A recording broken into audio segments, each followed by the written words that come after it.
먼저 이종훈 평론가님, 지금 국민의힘이 벌써부터 좀 시끄러운 것 같은데요. 네. 국민의힘 최고위원 4명이 사의를 표했다 이렇게 나오네요. 예, 그렇습니다. 사실은 뭐 이 이야기는 이제 그 친윤계 중심으로 최근에 집중적으로 많이 제기가 됐었죠. 그 한동훈 대표 체제를 이제 붕괴시키기 위해서 이제 선출직 최고위원 4명이 이제 그만두게 되면 최고위원의 이제 기능이 사실상 정지가 이제 돼버리는 겁니다. 그래서 네. 지금 이제 친윤계 그 최고위원이 선출직이 3명이거든요. 네. 거기에다가 이제 1명만 더해지면 되는데 네. 최근에 이제 그 한동훈 대표하고 약간 좀 입장 차이를 보여왔던 장동혁 최고위원이 제일 가능성이 높다 해가지고 네. 친윤계 쪽에서 상당히 압박을 가했던 바가 있습니다. 그런데 지금 이제 속보로 나오는 걸 보니까 장동혁 최고와 더불어서 또 다른 이제 그 친한동훈계인 진종호 최고까지 이제 사퇴를 한 것으로 그렇게 좀 전해지고 있고요. 네. 그리고 이제 친한계에서는 이제 김민전 그다음에 이뇨한 두 최고위원도 그만둔 거로 이렇게 알려지고 있습니다. 그래서 4인이 지금 사퇴를 했기 때문에 사실상 최고위원회는 이제 이게 뭐 거의 해체된 상황이나 다름없다. 네. 그렇게 봐야 할 것 같습니다.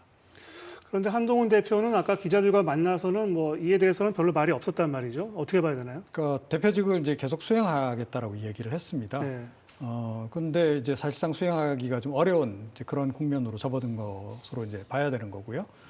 저는 아까 그 당 대표직을 계속 수행하겠다라는 얘기를 들으면서 네. 이분이 확실히 아직까지 정치적 판단이 잘 안 되는구나 이 생각을 좀 했습니다. 그러니까 앞서도 지적했습니다만 한동훈 대표가 이번에 국민들에게 안긴 그런 이제 혼선이라든가 이런 걸 고려하게 되면 오늘 탄핵 그 가결 결정 이후에 곧바로 자진 사퇴를 선언을 하고 네. 국민들에게도 고개 숙여서 사과를 하는 것이 우선이었다라고 생각하는데 근데 직을 계속 수행하겠다라고 얘기는 했거든요. 네. 그런데 아마 그 친한동훈계 그 최고위원들조차도 사표를 던질지는 몰랐던 거 아닌가. 그것도 사실은 친한계 내에서도 그동안 얘기가 많았었는데 네. 한동훈 대표하고 친한계 사이에서도 소통이 좀 잘 안 되고 있는 거를 좀 잘 보여주는 그 사건이 아닌가 이렇게 생각합니다. 타격이 있겠군요. 네. 예. 그리고 앞서 보니까 이재명 대표도 무대 위에 올라서 얘기를 했는데 작은 산을 하나 넘었을 뿐이다 이렇게 말을 했는데 어떻게 보셨습니까? 네, 뭐 거의 대선 출정식 분위기던데요.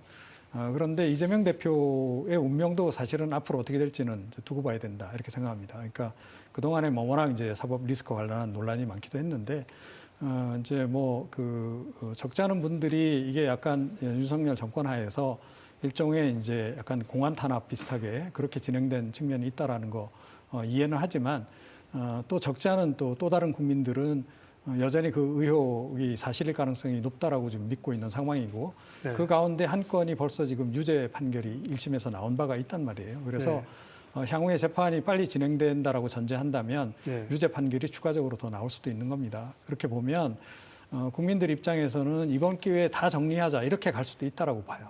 그래서 일단 윤석열 대통령 탄핵 이제 처리 이후에 이재명 대표 쪽도 이제 함께 이 사법 리스크 관련해서 함께 정리를 하자 이런 분위기로 돌아설 수도 있다라고 봅니다. 지금 현재까지는 탄핵이 어찌됐건 가장 최우선 국민적 과제였기 때문에 그것에 집중했지만 그 이후에는 아마 이런 좀 부정이라든가 비리 의혹이 있는 그런 이제 대선 후보자들도 함께 정리하려 들 가능성이 좀 높지 않을까 이렇게 네. 지금 보고 있습니다. 그렇군요. 그리고 앞서 신지혜 기자도 설명을 했는데 그 한덕수 총리가 이제 권한대행을 맡게 되는데 이 체제에 어떤 한계가 있을까요? 어떻습니까? 우선 대통령이 지금 권한이 정지돼서 헌법의 규정에 따라서 한덕수 총리가 대통령의 권한 대행자이기 때문에 헌법상의 대통령의 모든 권한 행사를 할 수는 있습니다. 다만 권한 대행자가 할 수 있는 직무의 범위에 관해서 명백히 헌법에 어떤 규정을 두고 있지는 않습니다. 네. 그러나 학계에서는 권한 대행자는 국민이 직접 선출한 민족 정당성이 있는 대통령이 아니기 때문에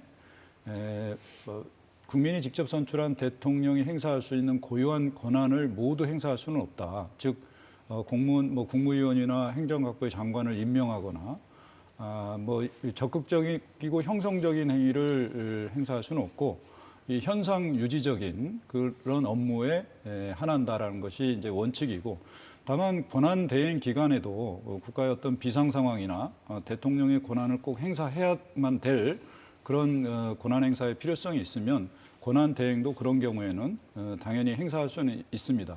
그렇지만 원칙적으로는 대통령 고유의 권한을 적극적이고 형성적으로는 행사할 수 없고 현상 유지적 권한만 행사할 수 있다는 것이 지금 학계에서는 일반적인 통설로 받아들여지고 있습니다. 그렇군요. 그러면 이 사안을 뭐 헌법재판소로 이제 공이 넘어가긴 했지만 또 사법적으로도 이제 절차가 남아 있지 않습니까? 우선 그 윤 대통령이 비상계엄을 선포했던 게 형법상 내란 요건이 성립한다고 보십니까? 네, 지금 내란죄의 어떤 구성 요건은 국헌문란 목적의 폭동을 일으킨 경우입니다. 근데 네. 형법에서는 국헌문란 목적이 뭐냐에 대해서 91조에 정의를 뒀어요. 헌법기관을 강압에 의해서 전복을 시키거나 헌법기관의 권한 행사를 불가능하게 하는 경우, 그러니까 헌법기관을 정지시키는 그런 경우거든요. 근데 이제 과거 대법원 판례에서도 어떤 국무위원의 어떤 권한을 정지시키거나 특히 이제 국회의 어떤 권한을 정지시키는 경우에는 바로 이 그 국헌문란 목적이라고 봤습니다. 즉 쉽게 말하면 헌정 질서를 마비시키고 중단시키는 것을 바로 국헌문란이라고 볼 수 있고요. 또 폭동이라고 하면은 최광의의 의미로 이제 이해를 하고 있습니다.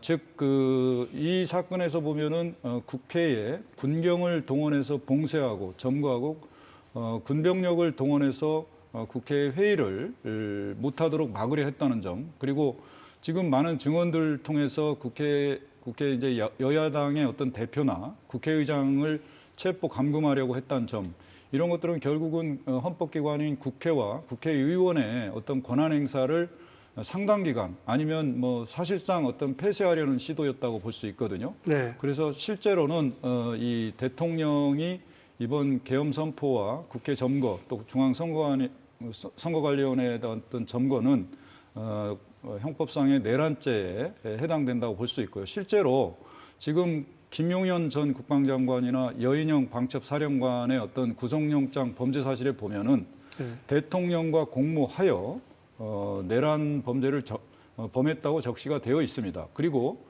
김용현 전 장관이나 여인영 방첩사령관은 내란죄의 구성 요건 중에서도 중요 임무 수행자로 되어 있습니다. 그렇다면 내란죄는 그 제일 우두머리가 있고 중요 임무 수행자가 있고 부하 수행, 단순 가담자로 이 세 가지 유형으로 나눠서 이제 법정형으로 처벌이 되는데요.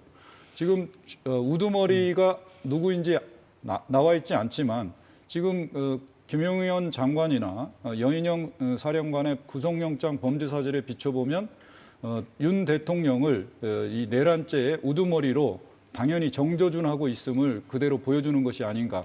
그래서 앞으로 수사는 뭐 더 진행돼 봐야 되겠지만, 그리고 또 재판도 진행돼 봐야 되겠지만, 윤 대통령은 사실상 내란죄의 우두머리로 기소될 가능성이 매우 높다라고 판단이 됩니다. 네. 그 윤 대통령은 이 계엄 선포가 통치행위라고 했잖아요. 근데 이 통치행위란 건 뭐 법학 교과서에서는 어떤 걸 통치행위라고 합니까? 우선 대통령의 외교나 국방과 같은 사안에서 고도의 정치적 결정에 따른 행위를 통치행위라고 합니다. 즉, 뭐 국군을 해외에 파병을 한다거나 외국과의 어떤 조약을 체결하거나 뭐 어떨 때는 뭐 전쟁을 선포하는 경우도 있지 않겠습니까? 네. 그런 경우에는 이거를 사법적으로 심사하는 것이 어떤 기준이 있다고 보기는 어렵습니다. 왜냐하면 이 사법부에서는 대통령의 어떤 권한 행사를 어떤 기준에 따라서 심사하기가 어려운 그런 경우 아니겠습니까? 그런 경우에는 사법부가 대통령의 어떤 권한 행사에 자제를 해야 된다는 의미로 통치행위라는 개념을 들어왔고요. 미국에서는 이걸 political question이라고 해서 정치 문제 이론이라는 이론으로 사법자제라는 어떤 이론적인 그런 가 계속 있어 왔는데요. 과연 이 대통령의 이번 비상계엄 선포 행위가 통치 행위냐에 대해서는 사실상 헌법상의 요건에 충족되지 않는다는 점, 그리고 국회의 권한을 이렇게 정지시키려고 했다는 점에서 이거는 단순한 우리 학계에서 말하는 통치 행위의 개념에조차도 들어가지 않는다라고 볼 수 있고요. 네. 더군다나 우리 헌정 체제 하에서는 뭐 대법원이나 헌법재판소도 국민의 기본권이나 헌법 질서 문란과 관련된 행위에 대해서는 통치 행위라는 개념을 인정을 하지 않을 뿐만 아니라 설령 그 다른 유형의 통치 행위가 있더라도 국민의 기본권과 관련된 행위에 있어서는 사법심사의 대상에서 배제되지 않는다라는 그런 판례를 갖고 있습니다. 그렇기 때문에 네. 대통령이 이번 계엄선포 행위와 이 일련의 행위들을 통치 행위로서 사법심사의 대상에서 배제된다는 그런 주장은 법리적으로나 이 지금까지 진행되어 온 그 사실관계 측면에서 모두 네. 용납되기 어려운 그런 측면이 있다라고 말씀드릴 수 있습니다. 그럼 끝으로 만약에 그 내란죄가 인정된다면 어느 정도의 처벌을 받게 됩니까? 아까도 말씀드렸다시피 내란죄는 그 중요 어떤 우두머리 조직 뭐 내란죄의 어떤 뭐 내란죄를 뭐 처음부터 뭐 설계하고 조직하고 통솔 지휘한 사람을 이제 우두머리라고 하고요. 그 다음에 중요 임무를 수행한 사람을 중요 임무 수행자라고 하고 단순 가담자를 이제 부하 수행자라고 해서 이제 나누는데 내란죄 우두머리는 무기징역, 무기금고, 사형이 법정형입니다. 네. 그리고 중요 임무 수행자는 사형, 무기징역, 그 다음에 5년 이상의 징역이고요. 단순 가담자는 5년 이하의 징역입니다. 만약 윤 대통령이 내란죄 수괴, 즉 우두머리로 기소가 될 경우에는 최소 무기징역 이상의 형이 선고될 가능성이 있습니다.